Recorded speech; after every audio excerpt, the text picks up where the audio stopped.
ವಿಜಯಪುರ ನಗರದಲ್ಲಿ ಕೆಲವೊಂದು ಮಾಜಿ ಕಾರ್ಪೊರೇಟರ್ಗಳು ಕೆಲವೊಂದು ಸಮಾಜಘಾತಕ ಶಕ್ತಿಗಳ ಜೊತೆಗೂಡಿ ನಗರದ ಬಯಲು ಜಾಗೆ, ಗಾರ್ಡನ್ ಜಾಗೆ ಮತ್ತು ಯಾರು ಭಾಳ ವರ್ಷಗಳಿಂದ ವಿಜಯಪುರ ನಗರವನ್ನು ಬಿಟ್ಟು ಬೇರೆ ರಾಜ್ಯಗಳಿಗೆ ದುಡಿಲಿಕ್ಕೆ ಹೋಗಿರ್ತಾರೆ ಅಂಥ ಆಸ್ತಿಗಳನ್ನು ಕಬಳಿಸುವಂಥ ಒಂದು ದೊಡ್ಡ ಗ್ಯಾಂಗು ವಿಜಯಪುರದಲ್ಲಿದೆ. ಅವರಿಗೆ ಯಾವುದೋ BJP, ಕಾಂಗ್ರೆಸ್ಸು, JDS ಏನೂ ಸಂಬಂಧ ಇಲ್ಲ. ಅದು ಒಂದು ಭೂಗಳರ ಒಂದು ಗ್ಯಾಂಗು. ಅದ್ರ ಹಿಂದೆ ಒಬ್ಬ ಬಾಸ್ ಇದ್ದ, ಮಾಜಿ ಶಾಸಕ. ಆ ಬಾಸನ ತಳಗೆ ಇವರೆಲ್ಲ ಇದ್ದರು. ಕಳೆದ ಮಹಾನಗರ ಪಾಲಿಕೆ ಸದಸ್ಯರು ಏನು ಚುನಾವಣೆಯಲ್ಲಿ ಅವತ್ತನ್ನೆಲ್ಲ ನಿರ್ಮೂಲನೆ ಮಾಡಿ ಹೊಸ ಯುವಕರು ಇವತ್ತು ಮಹಾನಗರ ಪಾಲಿಕೆ ಸದಸ್ಯರಾಗ್ಯಾರ. ಒಳ್ಳೆಯವ್ರು ಯಾರಾದಾರ ಅವರೆಲ್ಲ ಆಗ್ಯಾರ. ಅವರೆಲ್ಲ ಕ್ರಿಯಾಶೀಲ ಕೆಲಸ ಮಾಡ್ಲಕತ್ತಾರ. ಇವತ್ತು ಏನಾಗಿದೆ, ಅನೇಕ ಕಡೆ ಇವತ್ತು ಗ್ಯಾಂಗ್ ಬಾಡಿಯಲ್ಲಿ ಅಲ್ಲಿ ಇದೇ ರೀತಿ ಮಾಡ್ಯಾರ.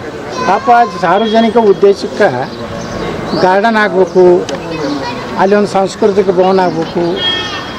ಸಂಜೆ ಮುಂದೆ ಹೆಣ್ಮಕ್ಳು ಏನು ವಯಸ್ಸಾದವರು, ರಿಟೈರ್ ಆದವರು ಸಾಯಂಕಾಲ ಅಲ್ಲಿ ಬಂದು ಕೂತು ಅವರ ಒಂದು ಟೈಮ್ ಪಾಸ್ ಆಗಲಿ ಅಥವಾ ಮಾತುಕತೆ ಆಗಲಿ, ಒಂದು ಚರ್ಚೆ ಆಗಲಿಕ್ಕೆ ಇಂಥ ಸಾರ್ವಜನಿಕ ಉಪಯೋಗಕ್ಕಿರುವಂಥ ಜಾಗಗಳದ.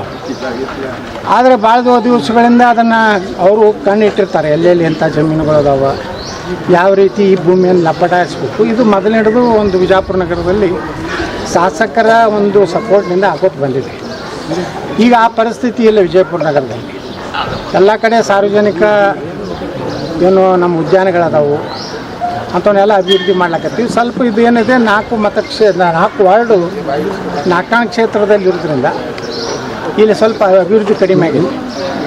ಈಗ ನಮ್ಮ ಹೊಸ ಶಾಸಕರೇನು ಕಟ್ಟಿಕೊಂಡು ಬಂದಾರ, ಅವರು ಸಹ ಈಗ ಮೊನ್ನೆ 150 ಕೋಟಿ ರೂಪಾಯಿ ಮಹಾತ್ಮ ಗಾಂಧಿ ನಗರ ವಿಕಾಸ ಯೋಜನೆ ಬಂದಿದೆ.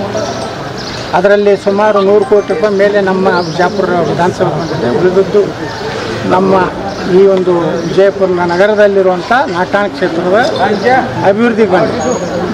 ಇದನ್ನೆಲ್ಲ ಗಮನಿಸಲಾಗಿ ಇವತ್ತು ನಮ್ಮೆಲ್ಲ ಕಾರ್ಪೊರೇಟರು, ಈ ಭಾಗದ ಕಾರ್ಪೊರೇಟರ್ ಇರ್ಬೋದು, ನಮ್ಮ ರಾಜೇಶ್ ದೇವಗಿರಿಯವರು ಇರ್ಬೋದು, ಅದೇ ರೀತಿ ಇಲ್ಲಿ ಹೆಣ್ಮಕ್ಳು ಕೂಡಿ ಈ ಒಂದು ಆಸ್ತಿಯನ್ನು ಹೊಡ್ಕೋಬೇಕಂತ ಹೇಳಿ ಒಂದು ಗುಂಪು, ಅವರು ಒಬ್ಬ ಮುಸ್ಲಿಮು ಅಬ್ದುಲ್ ಸಾಬ್ ಮಕಾನ್ದಾರ್ ಶಿವಾನಂದ್ ಭುಯಾರ್ ಅಂತೇಳಿ ಒಂದು ಏನಂದ್ರೆ ಇಸಾರ್ ಕರಾರ ಪತ್ರ ಮಾಡ್ಕೊಂಡಾರ. ಅದು ಕೈಲೇ ಬರೆದಂಥ ಉತ್ತಾರಿಗಳು, ಅದು ದಾಖಲೆ ಅಧಿಕೃತವಾಗಿ ಅಲ್ಲ. ಈಗೆಲ್ಲ ಇವತ್ತು ಕಂದಾಯ ಇಲಾಖೆಯಲ್ಲಿ ಗಣಕೀಕೃತ ಅಂದರೆ ಕಂಪ್ಯೂಟರೈಸ್ಡ್ ಆಗಿದೆ.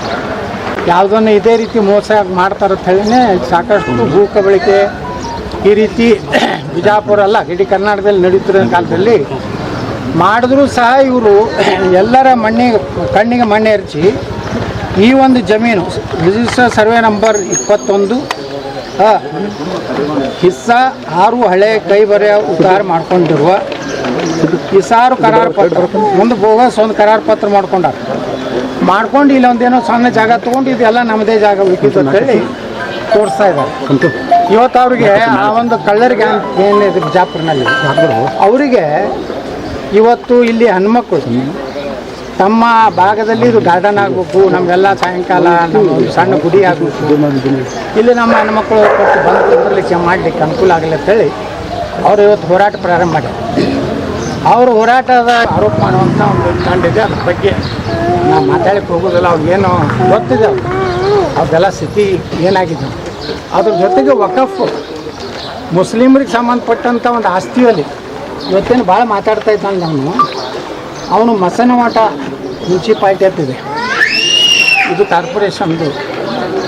ಇದರಲ್ಲಿ ಒಂದು ವಕಫದಾಗ ಒಂದು 3-4 ಮಂದಿ ಕೂಡಿ 20 ಗುಂಟೆ ಜಾಗ ಸ್ಮಶಾನದಾಗ ಇದ್ದಿದ್ದನ್ನು 2-2 ಗುಂಟೆ ಅವ್ರು ಹಚ್ಕೊಂಡು ಖರೀದಿ ಮಾಡ್ಕೊಂಡಾರ. ನೋಡ್ರಿ ಯಾರ್ಯಾರು ಅದಾರಪ್ಪ ಅಂದ್ರೆ ಅಲ್ಲಿ ಎಲ್ಲಿ ಅಂದ್ರೆ ನಮ್ಮ ದೇವಗಿರಿಯವ್ರ ಸ್ಮಶಾನ ಐತಲ್ಲ ಸೋಲಾಪುರ ರೋಡಿಗೆ, ಅಲ್ಲಿ ನೋಡ್ರಿ ಎಲ್ಲ ಇದು ಸರ್ಕಾರದ್ದು ಭೂ ದಾಖಲೆಗಳ ಸಹಾಯಕ ನಿರ್ದೇಶಕರು ಏನು ಅದು ಅಳದು ದಾಖಲೆ ಮಾಡಿದಂಥದ್ದು. ಒಬ್ಬ ಬಾಬುಲಾಲ್ ಗುಡು ಸಾಬ್ ಬೇಪಾರಿ, ಇನ್ನು ಅವ 2 ಗುಂಟೆ, ಜಮೀರ್ ಕಾಸಿಂ ಸಾಬ್ ಇನಾಮ್ದಾರ್, ಮಹಬೂಬ್ ಕತಾಲ್ ಸಾಬ್ ಜಮಾದಾರ್. ಬದಲಾಗಿ ನೋಡ್ರಿ ಇಲ್ಲಿ ಉಮೇಶ್ ತಂದೆ ಬಸವರಾಜ್ ಮಂದಾಲ್ ಇವ ಏನು ಸಾಬ್ರಮ್ಮ ಯಾರು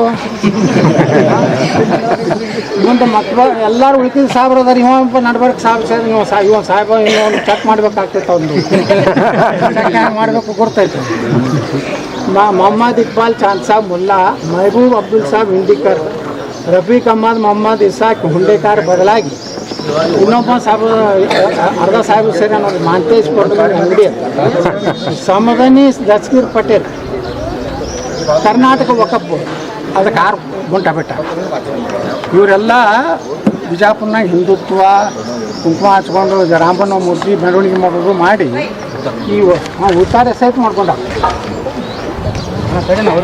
ಯಾವ ವಕಫ್ ಆಸ್ತಿ ಮುಸ್ಲಿಮರ ಆಸ್ತಿ ಸ್ಮಶಾನದು ಅದು ಹೆಣ ಸುಡೋದು ಸಹಿತ ಬಿಟ್ಟಲ್ಲ ಹೆಣ ಸುಡೋದು ಹೆಣ ಹೂಳು ಜಾಗನೂ ಬಿಡ್ಲಾರ್ದವ್ರು ಇವರೆಲ್ಲ ನಮ್ಮ ವಿಜಾಪುರದ ಮಾದರಿ ರಾಜಕಾರಣಿಗಳು ಬೊಗಳ್ತಾರೀಗ ಇದು ಎಲ್ಲ ಉತ್ತರ ನಾವೆಲ್ಲ ಇದನ್ನು ನಾಳೆ ಅಸೆಂಬ್ಲಿ ಒಳಗೆ ಎಲ್ಲನೂ ಇದನ್ನು ಪ್ರಶ್ನೆ ಮಾಡ್ತೀನಿ ಅದಕ್ಕೆ ನಾನು ಹೇಳೋದು ಅಂದ್ರೆ ವಿಜಾಪುರ ನಗರದ ಜನರಿಗೆ ಇವ್ರ ವಿರುದ್ಧ ಇಲ್ಲಿ ಈಗ ಅಧಿಕಾರಿಗಳು ಅಂತ ಬಂದು ಇದನ್ನು ಹಾಕ್ತಾರೆ ಅವ್ರು ಏನಾದರೂ ಮಾಡಿ ತಕರಾರು ಮಾಡೋದು ಅಥವಾ ಇಲ್ಲೇನು ಗುಂಡಾಗಿರಿ ಮಾಡೋದು ಅಂದ್ರೆ ಅವ್ರನ್ನ ಆ್ಯಕ್ಷನ್ ತೊಗೋತಾರೆ ಹೇಳಿದ್ದೀನಿ ಪೊಲೀಸ್ ಸೆಕ್ಯೂರಿಟಿನೂ ಕೊಡೋದು ಹೇಳಿದ್ದೀನಿ ನಾಳೆ ಹಿಡಿದೇ ಈ ಜಾಗ ಫೆನ್ಸಿಂಗ್ ಮಾಡಿ ಅವ್ರ ಹೆಣ್ಮಕ್ಳು ಕುಂಡಲಿಕ್ಕೆ BJP ಜನ ಖುಷಿ ಹಾಕಿಕೊಡ್ಬೇಕಂತ ಹೇಳಿ ಸರ್ ಈ ಜಾಗ ವಿಚಾರ ವೈಯಕ್ತಿಕ ಆರೋಪ ಪ್ರತ್ಯಾರೋಪಕ್ಕೆ ಸಾಕ್ಷಿ ಆಯ್ತು ನೋಡಿ ನೀವು ಯಾರು ಬರ್ದಿರೇನೋ ನಿಮ್ಮ ಚಾನಲ್ದಾಗ ಅಂಥವು ಎಲ್ಲ ಬರೀದಿಲ್ಲ ನೀವೆಲ್ಲ ಒಳ್ಳೆಯವ್ರದ್ದೀರಿ ಕರ್ಕಾಸ ನನ್ನ ಮಕ್ಕಳ ಬಗ್ಗೆ ಯಾಕೆ ಮಾತಾಡ್ತೀವಿ ಬಿಟ್ಬಿಟ್ರೆ ಆ ಚಾನಲ್ಗಳು ಅವೇ ಅದಾವೋ ಅವೋ ಅದಾವು ಸಾಬರು ಚಾನಲ್ಲ ಇವ್ರು ಸಾಬರು ಆಸ್ತಿ ಹೊಡಿ ಚಾನಲ್ ಇವು ಈಗ ವಿಜೇಂದ್ರ ಅವ್ರು ಬಂದಿದ್ರು ವಿಜೇಂದ್ರ ಅವ್ರು ಬಂದು ಹೇಳಿದ್ದಾರೆ ಯಾರು ಕೂಡ ಬಿಜಾಪುರದಲ್ಲಿ ಏನಾಗ್ತಾ ಇದೆ ಜಮಖಂಡಿಲಿ ಏನಾಗ್ತಾ ಇದೆ ಇದನ್ನೆಲ್ಲ ತಲೆ ಕೆಡಿಸ್ಕೋಬೇಡಿ ಕ್ಷೇತ್ರದ ಬಗ್ಗೆ ತಲೆ ಕೆಡಿಸ್ಕೋಬೇಡಿ ಅವರ ಶಿಕಾರ್ಪುರ ಅಟ್ಟೆ ತಲೆ ಕೊಡ್ಸ್ಕೊಂಡ್ರೆ ಸಾಕು ಶಿಕಾರ್ಪುರ ಅಳಗಾಡ್ಲಕತ್ತೆ ಎಲ್ಲಿ ಮೈಸೂರಿಗೆ ನಿಂದಿರ್ಬೇಕು ಅಲ್ಲಿ ಯಾವುದೋ ಅದು ವರ್ಣಾಕ್ ನಿಂದಿರ್ಬೇಕು ತುಮಕೂರು ನಗರಕ್ಕೆ ನಿಂದಿರ್ಬೇಕು ರಾಜಾಜಿನಗರ ಅದೇ ಗಿರಿಕೆ ಅಡ್ಡಾಡಕತ್ತೆ ಇಲ್ಲೇ ಅವ್ರು ಬಿಜಾಪುರನವ್ರು ಬಾಗಲಕೋಟ್ನಾಗ ತಲೆ ಕೆಡಿಸ್ಕೋಬೇಡ್ರಿ ಬಾಗಲಕೋಟ್ನಾಗ ಬಿಳಿಗೆ ಹಾಕಿ ತಲೆ ಕೆಡಿಸ್ಕೋಬೇಡ್ರಿ ಅಂದ್ರೆ ಮೊದಲ ಶಿಕಾರಿಪುರ ಗಟ್ಟಿ ಐತೆ ನೋಡ್ಕೊಂಡು ಅಲ್ಲಿ ನಿಂತಿದ್ದವ್ರಿಗೆ ಸಲಹೆ ಮಾರ್ಗದರ್ಶನ ಹೇಳ್ಬೇಕಾದ್ರೆ ಮೊದಲು ತನ್ನ ಜಾಗ ಕುಚ್ಚಿ ಗಟ್ಟಿ ಇರುತ್ತೆ ಪಾಪ ಹತಾಶಾಗಿ ಅವ್ರು ಏನಾರು ಮಾಡಿ ಯಾರೂ ರೆಸ್ಪೆಕ್ಟ್ ಸಿಗಲಾಗೈತೆ ಮತ್ತು ವಿಧಾನಸಭೆಯಲ್ಲಿ ಏನೂ ಆ್ಯಕ್ಟಿವಿಟೀಸ್ ಇಲ್ಲ ನಾನು ನೋಡೋದಿಲ್ಲ ಏನೂ ಮಾತಾಡಲೇ ಇಲ್ಲ ತಿಮ್ಮಾಪುರ ಅವ್ರ ವಿಚಾರ ಬಂದ್ರೆ ಮಾತಾಡಬೇಕಾಗಿತ್ತು ಭ್ರಷ್ಟಾಚಾರದ್ದು ವಿಷಯಗಳನ್ನು ವಿಧಾನಸಭೆಯಲ್ಲಿ ಇವತ್ತು ಆರ್ ಅಶೋಕ್ ಮಾತಾಡಿದ್ರು ಸುನೀಲ್ ಕುಮಾರ್ ಮಾತಾಡಿದ್ರು ಇಡೀ ರಾಜ್ಯದ BJP ಕಾರ್ಯಕರ್ತ ಅಪೇಕ್ಷೆ ಇರ್ತೈತೆ ರಾಜ್ಯ ಅಧ್ಯಕ್ಷರು ಮಾತಾಡಬೇಕು ಕಠೋರವಾಗಿ ಮಾತಾಡಬೇಕು ನಾವು ಹೆಂಗೆ ಮಾತಾಡ್ತೀವಿ ವಿಧಾನಸಭೆ ಒಳಗೆ ಸಿದ್ದರಾಮಯ್ಯನವ್ರಿಗೆ ಅಟ್ಯಾಕ್ ಮಾಡ್ತೀವಿ DK ಶಿವಕುಮಾರ್ಗೆ ಅಟ್ಯಾಕ್ ಮಾಡ್ತೀವಿ ಇವ್ರು ಮಾಡಲೇ ಇಲ್ಲ ನಾನು ನೋಡ್ಲಕತ್ತೀನಿ ಮೊನ್ನೆ ವಿಧಾನಸಭೆ ಒಳಗೆ ಕುಂಡಿರಲಿಲ್ಲ ಅದಕ್ಕೆ ಸಂಪೂರ್ಣವಾಗಿ ಏನು ಜವಾಬ್ದಾರಿಯಿಂದ ವಿಫಲ ಆಗ್ಯಾರ ಸುಮ್ಮನೆ ಬಿಟ್ಟು ಮನ್ಯಾಗ ಕುಂಡು ಒಳ್ಳೆಯದು ಈಗ ನವೆಂಬರ್ಗೆ ಶಾಸಕರು 24 ಶಾಸಕರಲ್ಲಿ ಕೂಡಿ ಕಾಂಗ್ರೆಸ್ ಶಾಸಕರು ವಿದೇಶ ಪ್ರಯಾಣ ಬಳಸ್ತಾ ಇದ್ದಾರೆ ಇದು ಈಗ ಏನಂದ್ರೆ ನೆನಪಿದೆ ಎಲ್ಲರೂ ಕೂಡ ಅಂತಂದರೆ ಇಲ್ಲ ಹೊಸದಾಗಿ ಮತ್ತೆ ಏನಾದರೂ ಮತ್ತೆ ಗದ್ದೆ ಗುದ್ದಾಟ ಏನಾದರೂ ಆದರೆ ಈಗ DK ಶಿವಕುಮಾರ್ಗೆ ಅದು ಕೊನೆಯ ಅವಕಾಶ ಇನ್ನು ಮುಂದೆ ಕರ್ನಾಟಕದ ಕಾಂಗ್ರೆಸ್ಸೇ ಬರೋದಿಲ್ಲ ಸಾಕಾಗೈತಿ ಯಾವಾಗ ಯಾವ ಇಲೆಕ್ಷನ್ ಬರ್ತದೆ ಜನ ಆ ಟೈಮ್ನಾಗ ಇವರು ಏನಾರು ಮಾಡಿ ನಾನೇ ಈಗ ಆಗಬೇಕು ಆಗ್ಲಿಕ್ಕಂದ್ರೆ ಮುಂದೆ ಎಂದು ಭವಿಷ್ಯದಲ್ಲಿ ಅದು ಪಾಪ DK ಶಿವಕುಮಾರ್ ಓಡಾಡ್ತಾ ಇದ್ದಾರೆ ಆ ಸಿದ್ದರಾಮಯ್ಯನ ಅವರು ಬಿಡುವ ಅಷ್ಟೇ ಈಜಿ ಇಲ್ಲ ಸಿದ್ದರಾಮಯ್ಯನೂ ಭಾಳ ಗೊತ್ತಾಗ್ತದೆ ಸಿದ್ದರಾಮಯ್ಯಂದ ಸಾಕಷ್ಟು ಶಾಸಕರಲ್ಲ ಅದಕ್ಕೆ ಈ ಜಗಳ ಎಲ್ಲಿಗೆ ಬರ್ತದೆ ಅಂತಾರೆ ಬಹುಶಃ ನನಗೆ ಅನ್ನಿಸ್ತದೆ ಆದಷ್ಟು ಜಲ್ದಿ ವಿಧಾನಸಭೆ ವಿಸರ್ಜನೆ ಆದರೂ ಆಶ್ಚರ್ಯ ಆ ರೀತಿ ಒಂದು ವಾತಾವರಣ ಇದೆ ಅವರಿಗೆ ಡೂ ಆರ್ ಡೈ ಅದೇ DK ಶಿವಕುಮಾರ್ ಸಿದ್ದರಾಮಯ್ಯ ಅವ್ರಿಗೆ ಏನೈತೆ ಇನ್ನು ಮುಂದೆ ಒಂದು ಮುಖ್ಯಮಂತ್ರಿ ಅಂತ ನಾನು ಆಗೋದಿಲ್ಲ ಹಂಗಾದ್ರೆ ಮನೆಗೆ ಹೋಗ್ತೀನಿ ನನ್ನ ಮಗ ಅಂತೂ ಅಷ್ಟು ಯೋಗ್ಯ ಇಲ್ಲ ಅವನು ವಸೂಲಿ ಕಂಪನಿ ವಿಜೇಂದ್ರ ಹೆಂಗೆ ಯಡಿಯೂರಪ್ಪ ಮುಖ್ಯಮಂತ್ರಿ ಇದ್ದಾಗ ಈ ಸಿದ್ದರಾಮಯ್ಯನ ಮಗ ಅವನು ಬರೀ ವಸೂಲಿನ ಸೇಮ್ ವಿಜೇಂದ್ರ ಕಡೆನೇ ಟ್ರೈನಿಂಗ್ ತೊಗೋತಂತ ರಾತ್ರಿ ಹೆಂಗೆ ತೊಗೋಬೇಕು ಹೆಂಗೆ ಡುಪ್ಲಿಕೇಟ್ ಸೇವ್ ಮಾಡಬೇಕು ಅಂತ ಹೇಳಿ ಎಲ್ಲ ಈ ಟ್ರೈನಿಂಗ್ ಕೊಡು ಮಾಸ್ಟರ್ ನಮ್ಮವನೇ ಅದಕ್ಕೆ ಸಿದ್ದರಾಮಯ್ಯ ಬಿಡುವುದಿಲ್ಲ DK ಶಿವಕುಮಾರ್ ಆಗೋದಿಲ್ಲ ಮುಂದಿನ ಹಾದಿಯನ್ನು ವಿಧಾನಸಭೆ ವಿಚಾರ ಹಾಗೆ ಆಗ್ತದೆ ಮತ್ತು ಒಳ್ಳೆಯ ಸರ್ಕಾರ ಬರ್ತದೆ ಈಗೇನು ಇಂಥವೆಲ್ಲ ನಡೆದ ಅಲ್ಲಿ ರಾಜ್ಯದ ಭೂ ಕಬಳಿಕೆ ಹಿಂದೂ ದೇವಸ್ಥಾನಗಳಿಗೆ ಕಲ್ಲು ನಿನ್ನೆ ಒಂದು ಮೂರ್ತಿ ಭಗ್ನ ಮಾಡಿ ಇದೆಲ್ಲಕ್ಕೂ ಶಾಶ್ವತ ಪರಿಹಾರ ಅಂದ್ರೆ ನಮ್ಮ JCB ಒಂದೇ. ಒಂದು 28 ಗೌಡ ಸರ್ಕಾರ ಯಾವ ಸರ್ಕಾರ ನೋಡಂತು BJP ಸರ್ಕಾರ ಬರ್ತಿತ್ತು, ಯತ್ನಾಳ್ ಸರ್ಕಾರ ಬರ್ತಿತ್ತು, JCB ಸರ್ಕಾರ ಬರ್ತು. ಒಟ್ಟು ಅಂತ ನಮ್ಮದು ಗಟ್ಟಿ ಕರ್ನಾಟಕ ಮುಖ್ಯಮಂತ್ರಿ ಆಗೋದು ಗಟ್ಟಿ ಐತಿ. ನಿಮ್ಮೆಲ್ಲ TV ಚಾನಲ್ ಮುಂದೆ ಪ್ರಮಾಣ ಸ್ವೀಕಾರ ಮಾಡೋದು ಗಟ್ಟಿ. ನವಂಬರ್ ಆಗಲ್ಲ. ಏನು ಪಾರ್ಟಿ ಆಂತರಿಕ ಏನೈತಿ ಗೊತ್ತಿಲ್ಲ. ನವಂಬರ್ನಾಗ ಯಾವಾಗ ಬದಲಾಗ್ತಾರೋ ಏನು ಸೂರ್ಯ ಚಂದ್ರನವ್ರಿಗೆ ಅವರೇ ಹೆಚ್ಚಿನ ಮಾಹಿತಿ ಏನಾದ್ರು ಹಿಂಗೆ ಏನಿಲ್ಲ ನೋಡ್ರಿ. ಅದು ಎಲ್ಲರಿಗೂ ಗೊತ್ತಾಗುತ್ತೆ. ನೀವು ವಿಧಾನಸಭೆದಾಗೆ ಮಾತಾಡಲಿಲ್ಲ, ರಾಜ್ಯಪಾಲರ ರಾಮ್ಜಿ ಬಗ್ಗೆ ಅಲ್ಲಿ ಏನೂ ಮಾತಾಡಲಿಲ್ಲ. ನೀವು ರೆಕಾರ್ಡ್ ತರಿಸಿ ನೋಡ್ರಿ. ನೀವು ಒಬ್ಬ ರಾಜ್ಯಾಧ್ಯಕ್ಷರಾಗಿ ರಾಮ್ಜಿಯನ್ನು ಸಮರ್ಥನೆ ಮಾಡ್ಕೋಬೇಕು. ನಾ ಮಾಡ್ಕೊಂಡೆ. ನಾನೇನು BJPನ ಹೊರಗೆ ಹಾಕೊಂಡು ನಾನು ಮೋದಿಯವರಿಗೆ ಧನ್ಯವಾದ ಹೇಳಿದೆ. ಅದರಲ್ಲಿ ಇರುವಂಥ ಒಳ್ಳೆಯ ಅಂಶಗಳನ್ನು ಹೇಳಿದೆ. ಅದನ್ನು ಹೇಳೇ ಇಲ್ಲ. ಮೋದಿಯವ್ರು ಹಂಗೆ ಮಾಡ್ಯಾರ, ಹಿಂಗೆ ಮಾಡ್ಯಾರ, ಅದು ಎಲ್ಲರಿಗೂ ಗೊತ್ತಿದೆ ಮೋದಿಯವ್ರಿಗೆ ಏನು ಮಾಡ್ಯಾರ ದೇಶಕ್ಕೆ. ಅದಕ್ಕೆ ಯಾವುದೇ ಕ್ಷೇತ್ರದಲ್ಲಿ ಅವರು ಸಕ್ಸಸ್ ಆಗಿಲ್ಲ. ಅವ್ರಿಗೆ ಒಂದೇ ಪರಿಹಾರ, ಸ್ವಂತ ಮನಸ್ಸಿನಿಂದ ರಾಜೀನಾಮೆ ಕೊಡ್ತಾರೆ. ವಿಜಯಪುರ ನಗರದಲ್ಲಿ ಕೆಲವೊಂದು ಮಾಜಿ ಕಾರ್ಪೊರೇಟರ್ಗಳು ಕೆಲವೊಂದು ಸಮಾಜಘಾತಕ ಶಕ್ತಿಗಳ ಜೊತೆಗೂಡಿ ನಗರದ ಬಯಲು ಜಾಗೆ, ಗಾರ್ಡನ್ ಜಾಗೆ ಮತ್ತು ಯಾರು ಭಾಳ ವರ್ಷಗಳಿಂದ ವಿಜಯಪುರ ನಗರವನ್ನು ಬಿಟ್ಟು ಬೇರೆ ರಾಜ್ಯಗಳಿಗೆ ದುಡಿಲಿಕ್ಕೆ ಹೋಗಿರ್ತಾರೆ ಅಂಥ ಆಸ್ತಿಗಳನ್ನು ಕಬಳಿಸುವಂಥ ಒಂದು ದೊಡ್ಡ ಗ್ಯಾಂಗು ಬಿಜಾಪುರದಲ್ಲಿದೆ. ಅವ್ರಿಗೆ ಯಾವುದೋ BJP, ಕಾಂಗ್ರೆಸ್ಸು, JDS ಏನೂ ಸಂಬಂಧ ಇಲ್ಲ. ಅದು ಒಂದು ಭೂಗಳರ ಒಂದು ಗ್ಯಾಂಗು. ಅದ್ರ ಹಿಂದೆ ಒಬ್ಬ ಬಾಸ್ ಇದ್ದ, ಮಾಜಿ ಶಾಸಕ. ಆ ಬಾಸ್ ಅಂತೇಳಿ ಇವರೆಲ್ಲ ಇದ್ದು ಕಳೆದ ಮಹಾನಗರ ಪಾಲಿಕೆ ಸದಸ್ಯರು ಏನು ಚುನಾವಣೆಯಲ್ಲಿ ಅವತ್ತನ್ನೆಲ್ಲ ನಿರ್ಮೂಲನೆ ಮಾಡಿ ಹೊಸ ಯುವಕರು ಇವತ್ತು ಮಹಾನಗರ ಪಾಲಿಕೆ ಸದಸ್ಯರಾಗ್ಯಾರ. ಒಳ್ಳೆಯವ್ರು ಯಾರಾದಾರ ಅವರೆಲ್ಲ ಆಗ್ಯಾರ. ಅವರೆಲ್ಲ ಕ್ರಿಯಾಶೀಲ ಕೆಲಸ ಮಾಡ್ಲಕತ್ತಾರ. ಇವತ್ತು ಏನಾಗಿದೆ, ಅನೇಕ ಕಡೆ ಇವತ್ತು ಗ್ಯಾಂಗ್ ಬಾಡಿಯಲ್ಲಿ ಅಲ್ಲಿ ಇದೇ ರೀತಿ ಮಾಡ್ಯಾರ. ಪಾಪ ಸಾರ್ವಜನಿಕ ಉದ್ದೇಶಕ್ಕೆ ಗಾರ್ಡನ್ ಆಗಬೇಕು, ಅಲ್ಲಿ ಒಂದು ಸಾಂಸ್ಕೃತಿಕ ಭವನ ಆಗಬೇಕು. ಸಂಜೆ ಮುಂದೆ ಹೆಣ್ಮಕ್ಳು ಏನು ವಯಸ್ಸಾದವರು, ರಿಟೈರ್ ಆದವರು ಸಾಯಂಕಾಲ ಅಲ್ಲಿ ಬಂದು ಕೂತು ಅವರ ಒಂದು ಟೈಮ್ ಪಾಸ್ ಆಗಲಿ ಅಥವಾ ಮಾತುಕತೆ ಆಗಲಿ, ಒಂದು ಚರ್ಚೆ ಆಗಲಿಕ್ಕೆ ಇಂಥ ಸಾರ್ವಜನಿಕ ಉಪಯೋಗಕ್ಕಿರುವಂಥ ಜಾಗಗಳದಾವೆ. ಆದರೆ ಭಾಳ ದಿವಸಗಳಿಂದ ಅದನ್ನು ಅವರು ಕಣ್ಣಿಟ್ಟಿರ್ತಾರೆ, ಎಲ್ಲೆಲ್ಲಿ ಎಂಥ ಜಮೀನುಗಳದಾವ, ಯಾವ ರೀತಿ ಈ ಭೂಮಿಯನ್ನು ಲಪಟಾಯಿಸ್ಬೇಕು. ಇದು ಮೊದಲಿಡಿದು ಒಂದು ವಿಜಯಪುರ ನಗರದಲ್ಲಿ ಶಾಸಕರ ಒಂದು ಸಪೋರ್ಟ್ನಿಂದ ಆಗೋದು ಬಂದಿದೆ. ಈಗ ಆ ಪರಿಸ್ಥಿತಿ ಇಲ್ಲ ವಿಜಯಪುರ ನಗರದಲ್ಲಿ. ಎಲ್ಲ ಕಡೆ ಸಾರ್ವಜನಿಕ ಏನು ನಮ್ಮ ಉದ್ಯಾನಗಳದಾವು ಅಂಥವನ್ನೆಲ್ಲ ಅಭಿವೃದ್ಧಿ ಮಾಡ್ಲಕತ್ತೀವಿ. ಸ್ವಲ್ಪ ಇದು ಏನಿದೆ 4 ವಾರ್ಡು ನಾಲ್ಕಾಣ್ ಕ್ಷೇತ್ರದಲ್ಲಿ ಇರೋದ್ರಿಂದ ಇಲ್ಲಿ ಸ್ವಲ್ಪ ಅಭಿವೃದ್ಧಿ ಕಡಿಮೆ ಆಗಿದೆ. ಈಗ ನಮ್ಮ ಹೊಸ ಶಾಸಕರೇನು ಕಟ್ಟಿಕೊಂಡು ಬಂದಾರ ಅವರು ಸಹ ಈಗ ಮೊನ್ನೆ 150 ಕೋಟಿ ರೂಪಾಯಿ ಮಹಾತ್ಮ ಗಾಂಧಿ ನಗರ ವಿಕಾಸ ಯೋಜನೆ ಬಂದಿದೆ. ಅದರಲ್ಲಿ ಸುಮಾರು 100 ಕೋಟಿ ರೂಪಾಯಿ ಮೇಲೆ ನಮ್ಮ ಬಿಜಾಪುರ ವಿಧಾನಸಭೆ ಬಂದಿದೆ. ಉಳಿದದ್ದು ನಮ್ಮ ಈ ಒಂದು ವಿಜಯಪುರ ನಗರದಲ್ಲಿರುವಂಥ ನಾಲ್ಕಾಣ್ ಕ್ಷೇತ್ರದ ಅಭಿವೃದ್ಧಿಗೆ ಬಂದಿದೆ. ಇದನ್ನೆಲ್ಲ ಗಮನಿಸಲಾಗಿ ಇವತ್ತು ನಮ್ಮೆಲ್ಲ ಕಾರ್ಪೊರೇಟ್ರು, ಈ ಭಾಗದ ಕಾರ್ಪೊರೇಟರ್ ಇರ್ಬೋದು, ನಮ್ಮ ರಾಜೇಶ್ ದೇವಗಿರಿಯವರು ಇರ್ಬೋದು, ಅದೇ ರೀತಿ ಇಲ್ಲಿ ಹೆಣ್ಮಕ್ಳು ಕೂಡಿ ಈ ಒಂದು ಆಸ್ತಿಯನ್ನು ಹೊಡ್ಕೋಬೇಕಂತೇಳಿ ಒಂದು ಗುಂಪು, ಅವರು ಒಬ್ಬ ಮುಸ್ಲಿಮು ಅಬ್ದುಲ್ ಸಾಬ್ ಮಕಾನ್ದಾರ್ ಶಿವಾನಂದ್ ಭುಯಾರ್ ಅಂತೇಳಿ ಒಂದು ಏನಂದ್ರೆ ಇಸಾರ್ ಕರಾರ ಪತ್ರ ಮಾಡ್ಕೊಂಡಾರ. ಅದು ಕೈಲೇ ಬರೆದಂಥ ಉತ್ತಾರಿಗಳು, ಅದು ದಾಖಲೆ ಅಧಿಕೃತವಾಗಿ ಅಲ್ಲ. ಈಗೆಲ್ಲ ಇವತ್ತು ಕಂದಾಯ ಇಲಾಖೆಯಲ್ಲಿ ಗಣಕೀಕೃತ ಅಂದರೆ ಕಂಪ್ಯೂಟರೈಸ್ಡ್ ಆಗಿದೆ. ಯಾವುದನ್ನು ಇದೇ ರೀತಿ ಮೋಸ ಮಾಡ್ತಾರಂತ ಹೇಳಿನೇ ಸಾಕಷ್ಟು ಭೂ ಕಬಳಿಕೆ ಈ ರೀತಿ ಬಿಜಾಪುರ ಅಲ್ಲ ಇಡೀ ಕರ್ನಾಟಕದಲ್ಲಿ ನಡೀತಿರೋ ಕಾಲದಲ್ಲಿ ಮಾಡಿದ್ರೂ ಸಹ ಇವರು ಎಲ್ಲರ ಕಣ್ಣಿಗೆ ಮಣ್ಣೆ ಎರಚಿ ಈ ಒಂದು ಜಮೀನು ರಿಜಿಸ್ಟರ್ ಸರ್ವೆ ನಂಬರ್ 21 ಹಿಸ್ಸಾ 6 ಹಳೆ ಕೈ ಬರೆಯ ಉತ್ತಾರ ಮಾಡ್ಕೊಂಡಿರುವ ಇಸಾರು ಕರಾರ ಪತ್ರ ಒಂದು ಬೋಗಸ್ ಒಂದು ಕರಾರ ಪತ್ರ ಮಾಡ್ಕೊಂಡು ಇಲ್ಲಿ ಒಂದೇನೋ ಸಣ್ಣ ಜಾಗ ತೊಗೊಂಡು ಇದೆಲ್ಲ ನಮ್ಮದೇ ಜಾಗ ಉಳಿಕಿದ್ದು ಅಂತೇಳಿ ತೋರಿಸ್ತಾ ಇದ್ದಾರೆ.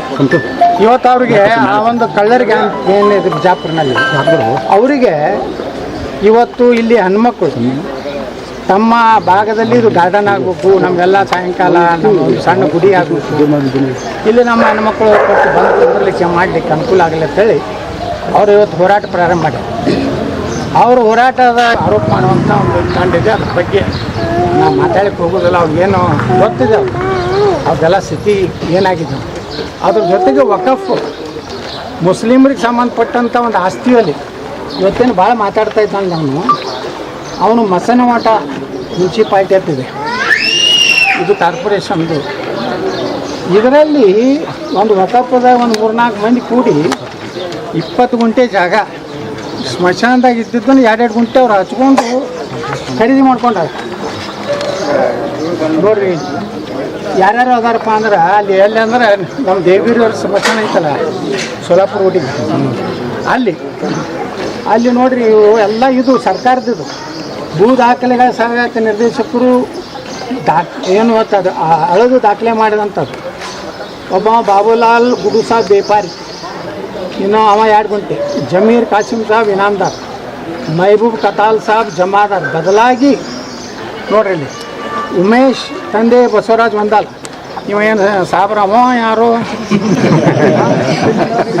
ಮುಂದೆ ಮಕ್ಕಳು ಎಲ್ಲರೂ ಉಳ್ಕಿದ ಸಾಬ್ರ ಅದಾರ. ಇವ ನಡ್ಬರ್ಕ್ ಸಾಬ್ ಇವ ಸಾಹೇಬ ಇವನು ಚೆಕ್ ಮಾಡ್ಬೇಕಾಗ್ತೈತೆ. ಒಂದು ಚೆಕ್ ಹ್ಯಾಂಗೆ ಮಾಡಬೇಕು ಗೊತ್ತೈತೆ. ಮೊಹಮ್ಮದ್ ಇಕ್ಬಾಲ್ ಚಾಂದ್ ಸಾಬ್ ಮುಲ್ಲಾ, ಮಹಬೂಬ್ ಅಬ್ದುಲ್ ಸಾಬ್ ಹಿಂದಿಕರ್, ರಫೀಕ್ ಅಹಮದ್ ಮೊಹಮ್ಮದ್ ಇಸಾಕ್ ಹುಂಡೇಕಾರ್. ಬದಲಾಗಿ ಇನ್ನೊಬ್ಬ ಸಾಬ್ ಅರ್ಧ ಸಾಹೇಬ್ ಸೇರಿ ನೋಡಿ ಮಾಂತೇಶ್ ಕೊಟ್ಟದ ಅಂಗಡಿ, ಸಮದನಿ ದಸ್ಕೀರ್ ಪಟೇಲ್, ಕರ್ನಾಟಕ ವಕಫ್ ಅದಕ್ಕೆ 6 ಗುಂಟ ಬೆಟ್ಟ. ಇವರೆಲ್ಲ ಬಿಜಾಪುರ್ನಾಗ ಹಿಂದುತ್ವ ಕುಂಕುಮ ಹಚ್ಕೊಂಡು ರಾಮಣ್ಣ ಮೂರ್ತಿ ಮೆರವಣಿಗೆ ಮಾಡೋದು ಮಾಡಿ ಈ ಉತ್ತಾರೆ ಸಹಿತ ಮಾಡ್ಕೊಂಡ. ಯಾವ ವಕಫ್ ಆಸ್ತಿ ಮುಸ್ಲಿಮರ ಆಸ್ತಿ ಸ್ಮಶಾನದು ಅದು ಹೆಣ ಸುಡೋದು ಸಹಿತ ಬಿಟ್ಟಲ್ಲ. ಹೆಣ ಸುಡೋದು ಹೆಣ ಹೂಳು ಜಾಗನೂ ಬಿಡ್ಲಾರ್ದವ್ರು ಇವರೆಲ್ಲ ನಮ್ಮ ವಿಜಾಪುರದ ಮಾದರಿ ರಾಜಕಾರಣಿಗಳು ಬೊಗಳ್ತಾರೀಗ. ಇದು ಎಲ್ಲ ಉತ್ತರ ನಾವೆಲ್ಲ ಇದನ್ನು ನಾಳೆ ಅಸೆಂಬ್ಲಿ ಒಳಗೆ ಎಲ್ಲನೂ ಇದನ್ನು ಪ್ರಶ್ನೆ ಮಾಡ್ತೀನಿ. ಅದಕ್ಕೆ ನಾನು ಹೇಳೋದು ಅಂದ್ರೆ ವಿಜಾಪುರ ನಗರದ ಜನರಿಗೆ ಇವ್ರ ವಿರುದ್ಧ ಇಲ್ಲಿ ಈಗ ಅಧಿಕಾರಿಗಳು ಅಂತ ಬಂದು ಇದನ್ನು ಹಾಕ್ತಾರೆ. ಅವ್ರು ಏನಾದರೂ ಮಾಡಿ ತಕರಾರು ಮಾಡೋದು ಅಥವಾ ಇಲ್ಲೇನು ಗುಂಡಾಗಿರಿ ಮಾಡೋದು ಅಂದ್ರೆ ಒಮ್ಮೆ ಆ್ಯಕ್ಷನ್ ತೊಗೋತಾರೆ. ಹೇಳಿದ್ದೀನಿ ಪೊಲೀಸ್ ಸೆಕ್ಯೂರಿಟಿನೂ ಕೊಡೋದು ಹೇಳಿದ್ದೀನಿ. ನಾಳೆ ಹಿಡಿದೇ ಈ ಜಾಗ ಫೆನ್ಸಿಂಗ್ ಮಾಡಿ ಅವ್ರ ಹೆಣ್ಮಕ್ಳು ಕುಂಡಲಿಕ್ಕೆ BDT ಜನ ಖುಷಿ ಹಾಕಿಡ್ಬೇಕಂತ ಹೇಳಿ. ಸರಿ, ಜಾಗ ವಿಚಾರ ವೈಯಕ್ತಿಕ ಆರೋಪ ಪ್ರತ್ಯಾರೋಪಕ್ಕೆ ಸಾಕ್ಷಿ ಆಯ್ತು. ನೀವು ಯಾರು ಬರ್ದಿರೇನೋ ನಿಮ್ಮ ಚಾನಲ್ದಾಗ ಅಂಥವು ಎಲ್ಲ ಬರೀದಿಲ್ಲ. ನೀವೆಲ್ಲ ಒಳ್ಳೆಯವ್ರದ್ದೀರಿ. ಕಡ್ಕಾಸ ನನ್ನ ಮಕ್ಕಳ ಬಗ್ಗೆ ಯಾಕೆ ಮಾತಾಡ್ತೀರಿ? ಬಿಟ್ಬಿಟ್ರೆ ಆ ಚಾನಲ್ಗಳು ಅವೇ ಅದಾವು ಅದಾವು. ಸಾಬರು ಚಾನಲ್ಲ, ಇವ್ರು ಸಾಬರು ಆಸ್ತಿ ಹೊಡಿ ಚಾನಲ್ ಇವು. ಈಗ ವಿಜೇಂದ್ರ ಅವ್ರು ಬಂದಿದ್ರು. ವಿಜೇಂದ್ರ ಅವ್ರು ಬಂದು ಹೇಳಿದ್ದಾರೆ ಯಾರು ಕೂಡ ಬಿಜಾಪುರದಲ್ಲಿ ಏನಾಗ್ತಾ ಇದೆ, ಜಮಖಂಡಿಲಿ ಏನಾಗ್ತಾ ಇದೆ ಅದನ್ನೆಲ್ಲ ತಲೆ ಕೆಡಿಸ್ಕೋಬೇಡಿ, ಕ್ಷೇತ್ರದ ಬಗ್ಗೆ ತಲೆ ಕೆಡಿಸ್ಕೋಬೇಡಿ. ಅವರ ಶಿಕಾರ್ಪುರ ಅಟ್ಟೆ ತಲೆ ಕೊಡ್ಸ್ಕೊಂಡ್ರೆ ಸಾಕು. ಶಿಕಾರ್ಪುರ ಅಳಗಾಡ್ಲಕತ್ತೈತಿ. ಎಲ್ಲಿ ಮೈಸೂರಿಗೆ ನಿಂದಿರ್ಬೇಕು, ಅಲ್ಲಿ ಯಾವುದೋ ಅದು ವರ್ಣಾಕ್ ನಿಂದಿರ್ಬೇಕು, ತುಮಕೂರು ನಗರಕ್ಕೆ ನಿಂದಿರ್ಬೇಕು, ರಾಜಾಜಿನಗರ ಅದೇ ಗಿರಿಕೆ ಅಡ್ಡಾಡ್ಲಕತ್ತೈತಿ. ಇನ್ನು ಇಲ್ಲೇ ಅವ್ರು ಬಿಜಾಪುರನವ್ರು ಬಾಗಲಕೋಟ್ನಾಗ ತಲೆ ಕೆಡಿಸ್ಕೋಬೇಡ್ರಿ, ಬಾಗಲಕೋಟ್ನಾಗ ಬಿಳಿಗೆ ಹಾಕಿ ತಲೆ ಕೆಡಿಸ್ಕೋಬೇಡ್ರಿ ಅಂದ್ರೆ ಮೊದಲ ಶಿಕಾರಿಪುರ ಗಟ್ಟಿ ಐತೆ ನೋಡ್ಕೊಂಡು ಅಲ್ಲಿ ನಿಂತಿದ್ದವ್ರಿಗೆ ಸಲಹೆ ಮಾರ್ಗದರ್ಶನ ಹೇಳ್ಬೇಕಾದ್ರೆ ಮೊದಲು ತನ್ನ ಜಾಗ ಕುರ್ಚಿ ಗಟ್ಟಿ ಹೋಗ್ತಾರೆ. ಪಾಪ ಹತಾಶಾಗಿ ಅವ್ರು ಏನಾರು ಮಾಡಿ ಯಾರೂ ರೆಸ್ಪೆಕ್ಟ್ ಸಿಗಲಾಗೈತೆ. ಮತ್ತು ವಿಧಾನಸಭೆಯಲ್ಲಿ ಏನೂ ಆ್ಯಕ್ಟಿವಿಟೀಸ್ ಇಲ್ಲ, ನಾನು ನೋಡೋದಿಲ್ಲ, ಏನೂ ಮಾತಾಡಲೇ ಇಲ್ಲ. ತಿಮ್ಮಾಪುರ ಅವ್ರ ವಿಚಾರ ಬಂದ್ರೆ ಮಾತಾಡಬೇಕಾಗಿತ್ತು. ಭ್ರಷ್ಟಾಚಾರದ್ದು ವಿಷಯಗಳನ್ನು ವಿಧಾನಸಭೆಯಲ್ಲಿ ಇವತ್ತು ಆರ್ ಅಶೋಕ್ ಮಾತಾಡಿದ್ರು, ಸುನೀಲ್ ಕುಮಾರ್ ಮಾತಾಡಿದ್ರು. ಇಡೀ ರಾಜ್ಯದ BJP ಕಾರ್ಯಕರ್ತ ಅಪೇಕ್ಷೆ ಇರ್ತೈತೆ ರಾಜ್ಯ ಅಧ್ಯಕ್ಷರು ಮಾತಾಡಬೇಕು, ಕಠೋರವಾಗಿ ಮಾತಾಡಬೇಕು. ನಾವು ಹೆಂಗೆ ಮಾತಾಡ್ತೀವಿ ವಿಧಾನಸಭೆ ಒಳಗೆ? ಸಿದ್ದರಾಮಯ್ಯನವ್ರಿಗೆ ಅಟ್ಯಾಕ್ ಮಾಡ್ತೀವಿ, DK ಶಿವಕುಮಾರ್ಗೆ ಅಟ್ಯಾಕ್ ಮಾಡ್ತೀವಿ. ಇವ್ರು ಮಾಡಲೇ ಇಲ್ಲ. ನಾನು ನೋಡ್ಲಕತ್ತೀನಿ, ಮೊನ್ನೆ ವಿಧಾನಸಭೆ ಒಳಗೆ ಕುಂಡಿರಲಿಲ್ಲ. ಅದಕ್ಕೆ ಸಂಪೂರ್ಣವಾಗಿ ಏನು ಜವಾಬ್ದಾರಿಯಿಂದ ವಿಫಲ ಆಗ್ಯಾರ. ಸುಮ್ಮನೆ ಬಿಟ್ಟು ಮನ್ಯಾಗ ಕುಂಡು ಒಳ್ಳೆಯದು. ಈಗ ನವೆಂಬರ್ಗೆ ಶಾಸಕರು 24 ಶಾಸಕರಲ್ಲಿ ಕೂಡಿ ಕಾಂಗ್ರೆಸ್ ಶಾಸಕರು ವಿದೇಶ ಪ್ರಯಾಣ ಬಳಸ್ತಾ ಇದ್ದಾರೆ. ಇದು ಈಗ ಏನಂದ್ರೆ ನೆನಪಿದೆ ಎಲ್ಲರೂ ಕೂಡ ಅಂತಂದರೆ ಇಲ್ಲ ಹೊಸದಾಗಿ ಮತ್ತೆ ಏನಾದರೂ ಮತ್ತೆ ಗದ್ದೆ ಗುದ್ದಾಟ ಏನಾದರೂ ಅವರಿಗೆ ಡಿ ಕೆ ಶಿವಕುಮಾರ್ಗೆ ಅದು ಕೊನೆಯ ಅವಕಾಶ. ಇನ್ನು ಮುಂದೆ ಕರ್ನಾಟಕದ ಕಾಂಗ್ರೆಸ್ಸೇ ಬರೋದಿಲ್ಲ, ಸಾಕಾಗೈತಿ. ಯಾವಾಗ ಯಾವ ಇಲೆಕ್ಷನ್ ಬರ್ತದೆ ಜನ ಆಗ್ತಾರೆ. ಆ ಟೈಮ್ನಾಗ ಇವರು ಏನಾರು ಮಾಡಿ ನಾನೇ ಈಗ ಆಗಬೇಕು ಆಗ್ಲಿಕ್ಕಂದ್ರೆ ಮುಂದೆ ಎಂದು ಭವಿಷ್ಯ ಪಾಪ ಡಿ ಕೆ ಶಿವಕುಮಾರ್ ಓಡಾಡ್ತಾ ಇದ್ದಾರೆ. ಆ ಸಿದ್ದರಾಮಯ್ಯನ ಅವರು ಬಿಡುವ ಅಷ್ಟೇನು ಈಜಿ ಇಲ್ಲ. ಸಿದ್ದರಾಮಯ್ಯನೂ ಭಾಳ ಗೊತ್ತಾಗ್ತದೆ. ಸಿದ್ದರಾಮಯ್ಯಿಂದ ಸಾಕಷ್ಟು ಶಾಸಕರಲ್ಲ. ಅದಕ್ಕೆ ಈ ಜಗಳ ಎಲ್ಲಿಗೆ ಬರ್ತದಂತಾರೆ ಬಹುಶಃ ನನಗೆ ಅನ್ನಿಸ್ತದೆ ಆದಷ್ಟು ಜಲ್ದಿ ವಿಧಾನಸಭೆ ವಿಸರ್ಜನೆ ಆದರೂ ಆಶ್ಚರ್ಯ. ಆ ರೀತಿ ಒಂದು ವಾತಾವರಣ ಇದೆ. ಅವರಿಗೆ ಡೂ ಆರ್ ಡೈ ಅದೇ ಡಿ ಕೆ ಶಿವಕುಮಾರ್. ಸಿದ್ದರಾಮಯ್ಯ ಅವ್ರಿಗೆ ಏನೈತೆ ಇನ್ನು ಮುಂದೆ ಎಂದೂ ಮುಖ್ಯಮಂತ್ರಿ ಅಂತ ನಾನು ಆಗೋದಿಲ್ಲ, ಹಂಗಾದ್ರೆ ಮನೆಗೆ ಹೋಗ್ತೀನಿ, ನನ್ನ ಮಗ ಅಂತೂ ಅಷ್ಟು ಯೋಗ್ಯ ಇಲ್ಲ, ಅವನು ವಸೂಲಿ ಕಂಪನಿ ವಿಜೇಂದ್ರ ಹೆಂಗೆ ಯಡಿಯೂರಪ್ಪ ಮುಖ್ಯಮಂತ್ರಿ ಇದ್ದಾಗ ಈ ಸಿದ್ದರಾಮಯ್ಯನ ಮಗ ಅವನು ಬರೀ ವಸೂಲಿನ ಸೇಮ್ ವಿಜೇಂದ್ರ ಕಡೆನೇ ಟ್ರೈನಿಂಗ್ ತೊಗೋತಂತ ರಾತ್ರಿ ಹೆಂಗೆ ತೊಗೋಬೇಕು, ಹೆಂಗೆ ಡುಪ್ಲಿಕೇಟ್ ಸಹಿ ಮಾಡಬೇಕು ಅಂತ ಹೇಳಿ ಎಲ್ಲ ಈ ಟ್ರೈನಿಂಗ್ ಕೊಡು ಮಾಸ್ಟರ್ ನಮ್ಮವನೇ. ಅದಕ್ಕೆ ಸಿದ್ದರಾಮಯ್ಯ ಬಿಡುವುದಿಲ್ಲ, ಡಿ ಕೆ ಶಿವಕುಮಾರ್ ಆಗೋದಿಲ್ಲ. ಮುಂದಿನ ಹಾದಿಯನ್ನು ವಿಧಾನಸಭೆ ವಿಚಾರಿಸಲ್ಲ, ಹಾಗೆ ಆಗ್ತದೆ. ಮತ್ತು ಒಳ್ಳೆಯ ಸರ್ಕಾರ ಕೊಟ್ಟಂದ್ರೆ ಈಗೇನು ಇಂಥವೆಲ್ಲ ನಡೆದ ಅಲ್ಲಿ ರಾಜ್ಯದ ಭೂ ಕಬಳಿಕೆ, ಹಿಂದೂ ದೇವಸ್ಥಾನಗಳಿಗೆ ಕಲ್ಲು ನಿನ್ನೆ ಒಂದು ಮೂರ್ತಿ ಭಗ್ನ ಮಾಡಿ, ಇದೆಲ್ಲಕ್ಕೂ ಶಾಶ್ವತ ಪರಿಹಾರ ಅಂದ್ರೆ ನಮ್ಮ JCB ಒಂದೇ. ಒಂದು 28 ಗೌಡ ಸರ್ಕಾರ ಯಾರು ಸರ್ಕಾರ ನೋಡಂತು BJP ಸರ್ಕಾರ ಬರ್ತಿತ್ತು, ಯತ್ನಾಳ್ ಸರ್ಕಾರ ಬರ್ತಿತ್ತು, JCB ಸರ್ಕಾರ ಬರ್ತಿತ್ತು. ಒಟ್ಟು ಅಂತ ನಮ್ಮದು ಗಟ್ಟಿ ಕರ್ನಾಟಕ ಮುಖ್ಯಮಂತ್ರಿ ಆಗೋದು ಗಟ್ಟಿ ಐತಿ. ನಿಮ್ಮೆಲ್ಲ TV ಚಾನಲ್ ಮುಂದೆ ಪ್ರಮಾಣ ಸ್ವೀಕಾರ ಮಾಡೋದು ಗಟ್ಟಿ. ನವೆಂಬರ್ ಆಗಲ್ಲ. ಏನು ಪಾರ್ಟಿ ಆಂತರಿಕ ಏನೈತೆ ಗೊತ್ತಿಲ್ಲ. ನವೆಂಬರ್ನ ಯಾವಾಗ ಬದಲಾಗ್ತಾರೋ ಏನು ಸೂರ್ಯ ಚಂದ್ರನವ್ರಿಗೆ ಅವರೇ ಹೆಚ್ಚಿನ ಮಾಹಿತಿ ಏನಾದ್ರು ಹಿಂಗೆ ಏನಿಲ್ಲ ನೋಡ್ರಿ. ಯಾವುದು ಎಲ್ಲರಿಗೂ ಗೊತ್ತಾಗುತ್ತೆ. ನೀವು ವಿಧಾನಸಭೆದಾಗೆ ಮಾತಾಡಲಿಲ್ಲ, ರಾಜ್ಯಪಾಲರ ರಾಮ್ಜಿ ಬಗ್ಗೆ ಅಲ್ಲಿ ಏನೂ ಮಾತಾಡಲಿಲ್ಲ. ನೀವು ರೆಕಾರ್ಡ್ ತರಿಸಿ ನೋಡ್ರಿ. ನೀವೊಬ್ಬ ರಾಜ್ಯಾಧ್ಯಕ್ಷರಾಗಿ ರಾಮ್ಜಿಯನ್ನು ಸಮರ್ಥನೆ ಮಾಡ್ಕೋಬೇಕು. ನಾ ಮಾಡಿಕೊಂಡೆ, ನಾನೇನು BJPನ ಹೊರಗೆ ಹಾಕೊಂಡು ನಾನು ಮೋದಿಯವರಿಗೆ ಧನ್ಯವಾದ ಹೇಳಿದೆ. ಅದರಲ್ಲಿ ಇರುವಂಥ ಒಳ್ಳೆಯ ಅಂಶಗಳನ್ನು ಹೇಳಿದೆ. ಅದನ್ನು ಹೇಳೇ ಇಲ್ಲ. ಮೋದಿಯವ್ರು ಹಂಗೆ ಮಾಡ್ಯಾರ, ಹಿಂಗೆ ಮಾಡ್ಯಾರ, ಅದು ಎಲ್ಲರಿಗೂ ಗೊತ್ತಿದೆ ಮೋದಿಯವ್ರಿಗೆ ಏನು ಮಾಡ್ಯಾರ ದೇಶಕ್ಕೆ. ಅದಕ್ಕೆ ಯಾವುದೇ ಕ್ಷೇತ್ರದಲ್ಲಿ ಅವರು ಸಕ್ಸಸ್ ಆಗಿಲ್ಲ. ಅವ್ರಿಗೆ ಒಂದೇ ಪರಿಹಾರ, ಸ್ವಂತ ಮನಸ್ಸಿನಿಂದ ರಾಜೀನಾಮೆ. ಹಜರತ್ ಖಾನ್ ಬಾಬಾ ತಂತ್ರ ಮಂತ್ರದ ಪ್ರಸಿದ್ಧಿ ಪಡೆದ ಮಹಾಗುರುಗಳು. ವಿಜಯಪುರ ನಗರದ ಶ್ರೇಷ್ಠ ಹೆಸರುವಾಸಿಯಾದ ಹಜರತ್ ಖಾನ್ ಬಾಬಾ ನಿಮ್ಮ ಪ್ರತಿಯೊಂದು ಸಮಸ್ಯೆಗಳ ಬಗ್ಗೆ ಖಾತ್ರಿ ಹಾಗೂ ಸಮಾಧಾನ ಪಡೆಯಿರಿ. ಹಜರತ್ ಖಾನ್ ಬಾಬಾ ವಿಜಯಪುರ ನಗರದಲ್ಲಿ ಕಳೆದ 20 ವರ್ಷಗಳಿಂದ ತಮ್ಮ ಸ್ವಂತ ಮನೆ ವಿಳಾಸದಲ್ಲಿದ್ದು ಸಾರ್ವಜನಿಕರ ವೈಯಕ್ತಿಕ ಸಮಸ್ಯೆ ದೋಷಗಳನ್ನ ಪರಿಹಾರ ಮಾಡುತ್ತಿದ್ದಾರೆ. ಹಜರತ್ ಖಾನ್ ಬಾಬಾ ಸಂತೋಷದ ಸುದ್ದಿ ಕೇಳಿ ಆನಂದ ಆಗಬಹುದು. ಇವರು ಪಿಶಾಚಿ ಮತ್ತು ಭೂತದ ಕಾಟ ಮಾಟ ಮಾಡಿದ್ದು ತೆಗೆಯುತ್ತಾರೆ ಮತ್ತು ಬಹಳ ಕಾಲ ಮಕ್ಕಳಾಗದಿದ್ದರೆ ಹಾಗೂ ದಮ್ಮು, ಹೊಟ್ಟೆ ನೋವು, ಹೆಣ್ಣು ಮಕ್ಕಳ ತೊಂದರೆಗಳು, ಕಾಮಣಿ, ಇಸುಬು ಇವರ ಔಷಧ ಹಾಗೂ ಮಂತ್ರಶಕ್ತಿ, ದಿವ್ಯ ಶಕ್ತಿಯಿಂದ ಹಜರತ್ ಖಾನ್ ಬಾಬಾ ಇವರು ಆರೋಗ್ಯ ಚಿಕಿತ್ಸೆ ನೀಡಿ ನಿಮ್ಮ ಕಷ್ಟ ನೋವುಗಳನ್ನ ದೂರ ಮಾಡಿಕೊಡುತ್ತಾರೆ. ನಿಮ್ಮ ಸಮಸ್ಯೆಗಳಾದ ಮನಸ್ಸಿನ ಇಚ್ಛೆ, ಪ್ರೇಮ ವಿವಾಹ ಸಮಸ್ಯೆ, ನೌಕರಿ ಸಮಸ್ಯೆ, ಪತಿ ಪತ್ನಿಯರ ಸಮಸ್ಯೆ, ಆಸ್ತಿ ವಿಚಾರ, ಮಾಟ ಮಂತ್ರದ ಬಗ್ಗೆ, ಆರೋಗ್ಯ ತೊಂದರೆ, ಗುಪ್ತ ರೋಗಗಳು, ಶತ್ರುಕಾಟ, ಉದ್ಯೋಗ ಸಮಸ್ಯೆ, ಗೃಹ ಸಮಸ್ಯೆ, ಕೋರ್ಟ್ ವಿಚಾರ, ಸಾಲಬಾಧೆ, ಧನ ಸಂಪತ್ತು ಪ್ರಾಪ್ತಿ ಬಗ್ಗೆ,